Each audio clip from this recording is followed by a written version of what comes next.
Hey guys, வணக்கம் and welcome to Review with me Shiva. நாம் இன்னைக்கு இந்த வீக் தியேட்டர்ஸ்ல ரிலீஸ் ஆயிருக்க அரண்மனை 4 ஓட ரிவ்யூ தான் பார்க்க போறோம். அண்ட் இந்த மூவில யாரெல்லாம் ஆக்ட் பண்ணிருக்காங்கன்னா சுந்தர் சி, தமன்னா, ராஷி கண்ணன், யோகி பாபு அண்ட் இன்னும் நிறைய பேர் ஆக்ட் பண்ணிருக்காங்க. அண்ட் இந்த மூவியை டைரக்ட் பண்ணவர் சுந்தர் சி. இந்த மூவியோட ஷார்ட் அண்ட் ஸ்வீட்டான ஒன்லைன் ஸ்டோரி என்னன்னா, சுந்தர் சி ஒரு அட்வொகேட்டா இருக்காரு. அவருக்கு ரொம்ப பிடிச்சது யாருன்னா அவரோட தங்கச்சி தான். ஒரு நாள் அவரோட தங்கச்சி வீட்டுக்கு தெரியாம அவங்க லவ் பண்ண பையனோட மேரேஜ் பண்ணிட்டு வந்து நிற்கிறாங்க. அவங்க வீட்டில் கோவப்பட்டு இவங்களை வீட்டில் சேர்த்துக்க மாட்டாங்க. அதனால் அவங்க தனியாக வீடு எடுத்து சந்தோஷமாக தான் வாழ்ந்துட்டு இருப்பாங்க. ஒரு கொஞ்சம் வருஷம் கழிச்சு சுந்தர்சிக்கு ஒரு நியூஸ் வருது. அதாவது அவங்க தங்கச்சி தற்கொலை பண்ணி இறந்துட்டாங்கன்னு. அந்த நியூஸை கேட்டு ஷாக்கான சுந்தர்சி இது கொலையா தற்கொலையா இதெல்லாம் யார் பண்ணுறாங்கிறத கண்டுபிடிச்சாரா இல்லையாங்கிறத இந்த மூவியோட ஷார்ட் அண்ட் ஸ்வீட்டான ஒன்லைன் ஸ்டோரி. இந்த மூவியோட பாசிட்டிவ் சைட்ஸ் பற்றி பார்த்தோம்னா, மூவியில் ஆக்ட் பண்ணியிருக்க சுந்தர்சி, யோகி பாபு, தமன்னா, ராஷி கண்ணன் எல்லாருமே நல்லா ஆக்ட் பண்ணியிருக்காங்க. பட் கோவை சரளா மேம் ரொம்ப ஓவர் ஆக்டிங் பண்ணியிருக்காங்க. அவங்க வர ஒவ்வொரு சீன்ஸுமே பார்த்தோன்னே கண்டுபிடிச்சாலாம் இது ஓவர் ஆக்டிங் தான். நெக்ஸ்ட் இந்த மூவியில் தமன்னா ஒரு இம்பார்ட்டண்டான ரோல் ப்ளே பண்ணியிருக்காங்க. சும்மா ஒரு ப்ரோமோ சாங்க்கு மட்டும் வந்து கிளம்பிடுவாங்கன்னு பார்த்தா மூவி ஃபுல்லாக ட்ராவல் ஆகுறாங்க. ஏன் மூவியோட ஸ்டோரியை தமன்னாவை நோக்கி தான் ட்ராவல் ஆகும். நெக்ஸ்ட் மூவியோட ஃபர்ஸ்ட் ஆஃப் ஸ்டோரி எதை நோக்கி ட்ராவல் ஆகுது, எதுக்கு இந்த கேரக்டர் சம்மந்தமே இல்லாமல் வருது, என்ன நடக்குதுன்னு ஒன்றுமே புரியாது. பட் செகண்ட் ஹாஃபில் நல்லா டீட்டெயிலிங்காகவும் இன்ட்ரெஸ்டிங்காகவும் கொண்டு போயிருப்பாங்க. பட் ஃபர்ஸ்ட் ஹாஃப் ரொம்ப ஸ்லோவாக இருந்தது. ஃபர்ஸ்ட் ஹாஃப்லேயே ஒரு படம் பார்த்து முடிச்ச ஃபீல் இருந்தது.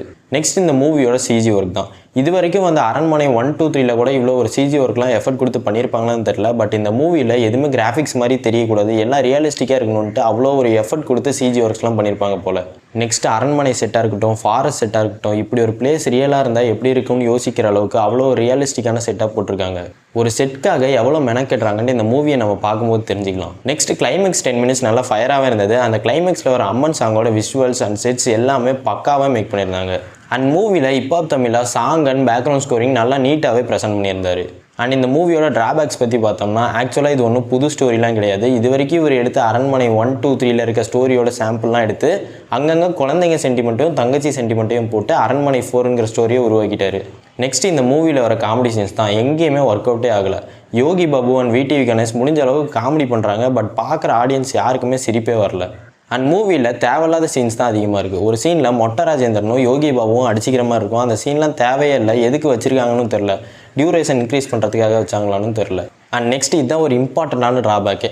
சீரியலில் வர மாதிரி பார்க்குற எல்லாருமே காலையில் எந்திரிச்சதுலேருந்து நைட்டு தூங்குற வரைக்கும் மேக்கப்போடையே தான் இருக்காங்க, இன்க்ளூடிங் பேய் வரைக்குமே. அண்ட் ஃபைனலாக கிளைமேக்ஸில் சுந்தர் சி பார்ட் 5க்கான லீடையும் கொடுத்துருப்பாரு. அண்ட் ஓவராலாக இந்த மூவி எப்படி இருக்குன்னு கேட்டிங்கன்னா, ஒரு one time watchable horror thriller movie.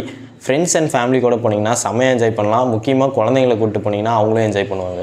And இந்த மூவிக்கு என்னோட ரேட்டிங் 6.5 out of 10. அண்ட் இந்த மூவி ரிவ்யூ உங்களுக்கு பிடிச்சதுனால லைக், ஷேர் அண்ட் சப்ஸ்கிரைப் பண்ணுங்கள். பிடிக்கலனா டிஸ்லைக் பண்ணுங்கள். இதே மாதிரி அடுத்த மூவி ரிவ்யூவில் உங்களை சந்திக்கிறேன்.